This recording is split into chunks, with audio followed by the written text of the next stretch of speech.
this event a more memorialized event. I wanted to also to share with you the view that a good number of my colleagues found it important that we have a message to relay to the whole world, a message of engaging, a message of moderation, but also a message of caution. We have had a record to celebrate also when it comes to how OPEC Plus had fared over the last 2 years and a half, overcoming all of these calamitous events, starting from COVID, and now we are going through a period of diverse uncertainties which could come our way. It's a brewing cloud, and that we hope with our cohesion, with our commitment to the various approaches that we have built in within our means and ways of conducting ourselves. I have to keep reminding our friends here the clue for OPEC Plus success is first and foremost is our cohesion, and you can see it in front of you. The operative model is very simple, and we urge other international organizations to copy and paste, because at least we have a record to show that we have been successful. We always opted for making sure that we are attentive, and to be attentive, you have to be assertive and preemptive, and certainly ahead of the curve, which means you have to be proactive. It is a simple principle that we found ourselves deploying. That deployment had enabled us to maintain a sustainable oil market. And if you compare what OPEC Plus had achieved compared to what others have been trying to achieve, I'll leave it for your own judgment to do that appraisal and to give us that grade that I think we own, because it was not something that happened haphazardly or as a stroke of a genius luck or a joke or as a being fortunate. Let's not forget also that with doing so and being festive and celebrative of what we have achieved, we also conducted ourselves discharging our commitment to the global economy. And we have and continue and shall continue our commitment to the world economy, to the betterment of the producers and consumers. Whatever actions that we have taken, whatever action we have taken today, and whatever action we may take in the future, we will demonstrate to you now and even after that it was all done with the view that we need to be attentive to the world requirements and world commitments. So we are discharging our commitment.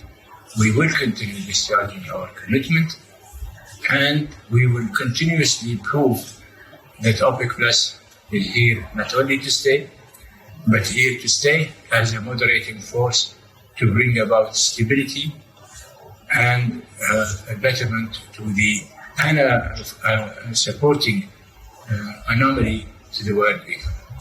We are also mindful of the fact that sometimes keeps people in going through these things, which is not only we are mindful of our own well-being as countries or as national oil companies or operators within our borders, but what we do is very crucial, very important to other exporting countries that are not members of OPEC Plus.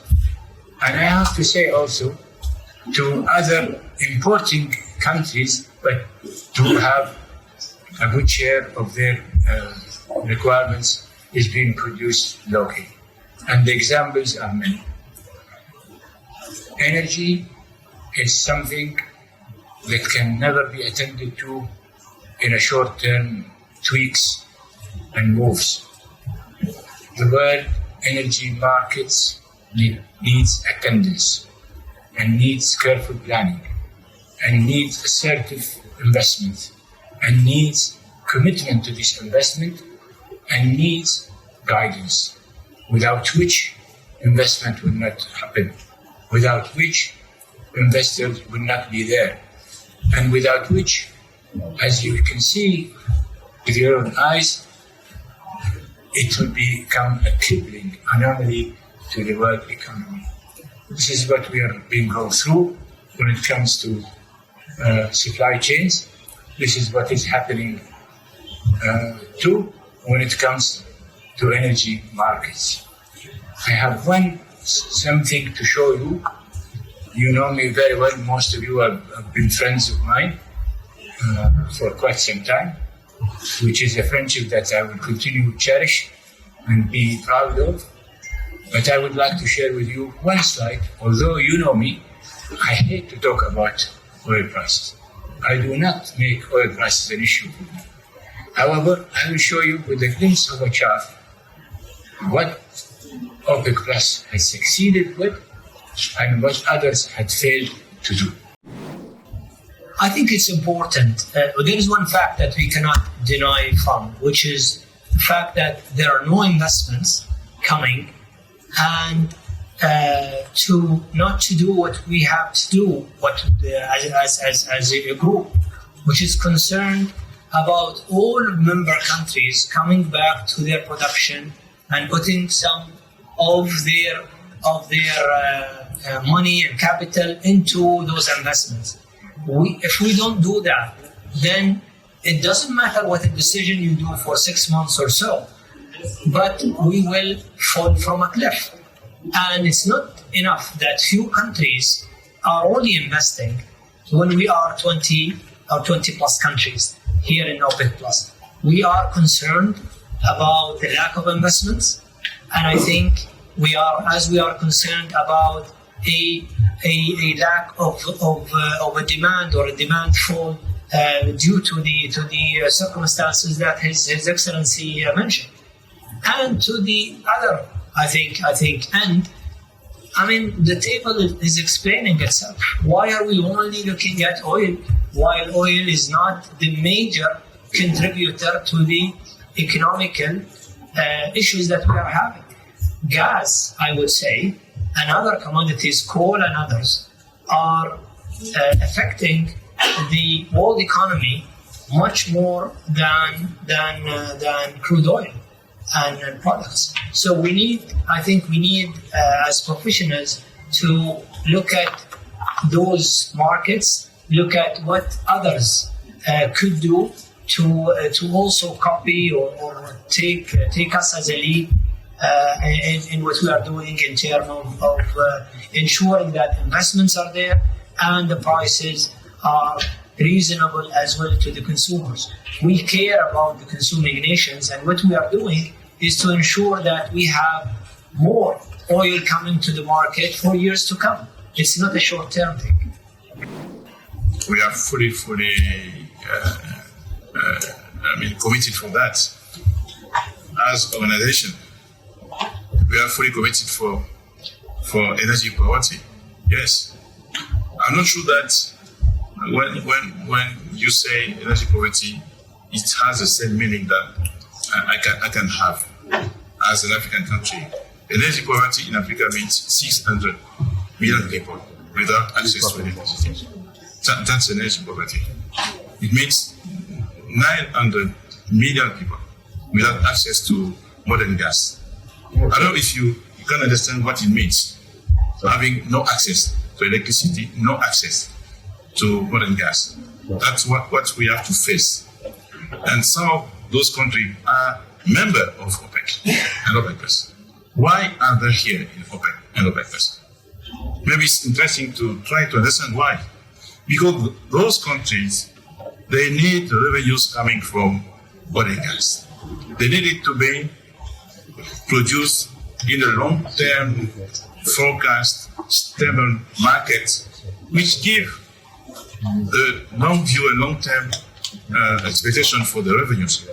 Because that revenues are used by those countries to address the issue of energy poverty. Yes, that's why we need to have a stable market. We need to have a good view of what will happen in the future. We don't need to have surprises all the time, shocks and non-shocks. Never know what will happen tomorrow. We need to have a clear view for the 10, 20 years so we can have politics strategies to face, to struggle against energy poverty. Yes. We just add realize behind the ministers coming here for meetings, you have people, you have population, you have countries, you have needs, you have some hope for well-being, some hope for being developed, some hope to better life being. Yes, we have the minister. You have countries. Yes, you have population. So I don't think that we're doing things here against anyone. No, we're doing things for our population. We're doing what we think is the best for our population. And at the same time, we think that is the best for global economy because it's good for the market. So really, I don't have too much to add. The position of OPEC and OPEC Plus is fully supported by Africa.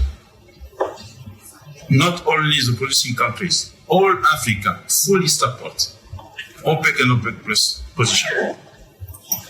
We have an organization in Africa which is called APO, which is African Petroleum Producing Organization. We work very closely with OPEC and OPEC Plus, and we fully support. I think the next COP27 will be the opportunity. You will hear our head of state saying a very strong message about what's happening on the oil market for the world.